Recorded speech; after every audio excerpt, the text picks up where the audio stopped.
This tutorial will give you an overview of the San Joaquin County and Delta member web portal. The portal gives you 24/7 access to your information, including your enrollment information, your requirements for the year, and entry forms to submit those requirements. Use of the portal is totally optional, but it is free for all growers in the coalition. When you first go to the portal, you'll see this pop-up asking you if you're a member or a delegate, and this is because there are two ways to view the information on the portal. The first is a member, which always has access to their information at any given time, and the second as a delegate, who is granted access by members. So the delegate's access could change year to year depending on the relationships with the members.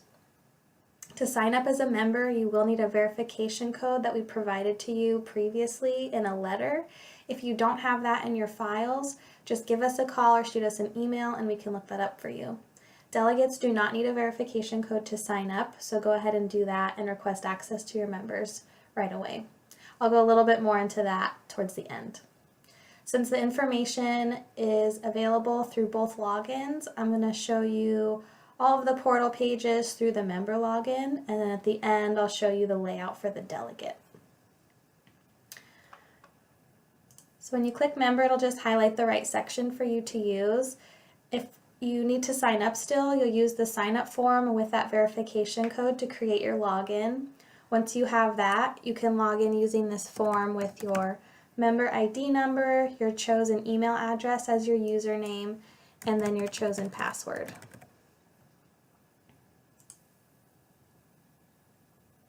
Then you will see the member dashboard.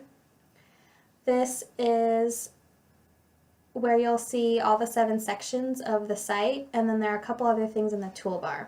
The one I want to point out is the permissions page. As I was saying earlier, a delegate will be granted permission to a member's information, and this permissions page is where the member can manage that.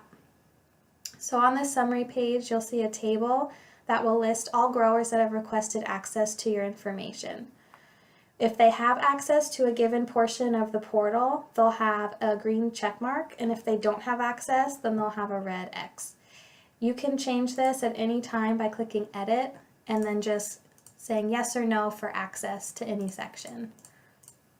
When you hit save, that update will be immediate and the delegate can access or won't be able to access whatever you changed. If you ever need to remove a delegate, say your lease changed and they're no longer going to be farming for you, you can click delete and it'll completely delete the line from your summary. One thing to keep in mind is the entry forms on the portal are only designed to be submitted once for a membership. If you have multiple growers trying to submit different parts of their survey, the hard copy surveys will still be the best option for you. This will only allow you to assign one delegate to submit the information for your membership online.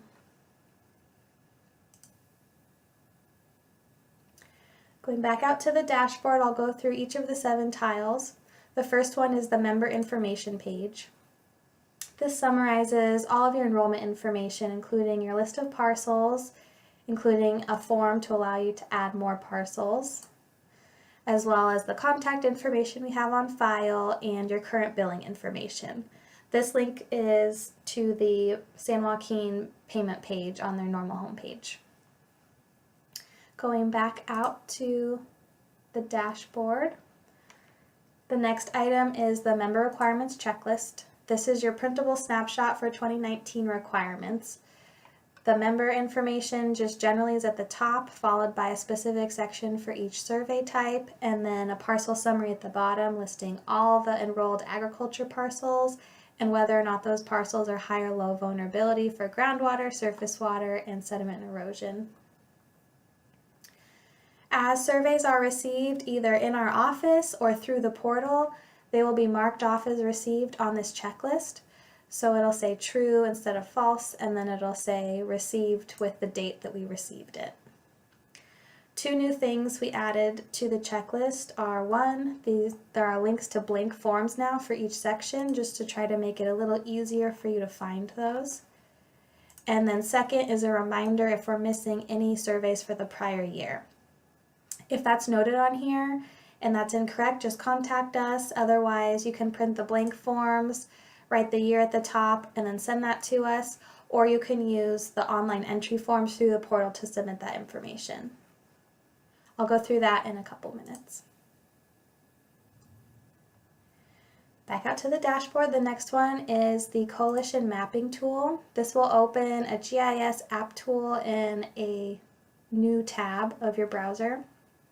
The blue line is the Coalition outline, and the pink area is the high groundwater vulnerability area in the Coalition. You can search by parcel number or full parcel address, so this might be particularly helpful if you have a parcel that you aren't sure how it corresponds to your physical fields. Then you'll be able to log in and see what that actual land looks like. Back to the portal. The next tab is the Coalition Events Calendar. This just lists all scheduled events, including classes and workshops for the year. As new classes are scheduled, they'll be added to the calendar. And to get more information on each event, you'll just click on it and a little pop-up will let you know what you need to do for that event. The final row is all of your survey information. So there are NMP summary report entry forms, farm evaluation survey entry forms, and a document repository. The document repository will allow you to print a copy of any submitted information. So for example, the NMP summary report was submitted and it's complete, so we can view and then print a copy of that report either on our computer or physically to complete our files.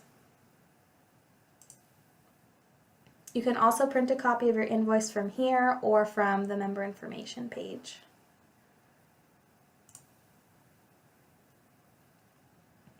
The 2018 farm evaluation isn't required for any member in the coalition, but you can still use these entry forms to submit prior year surveys if those are missing.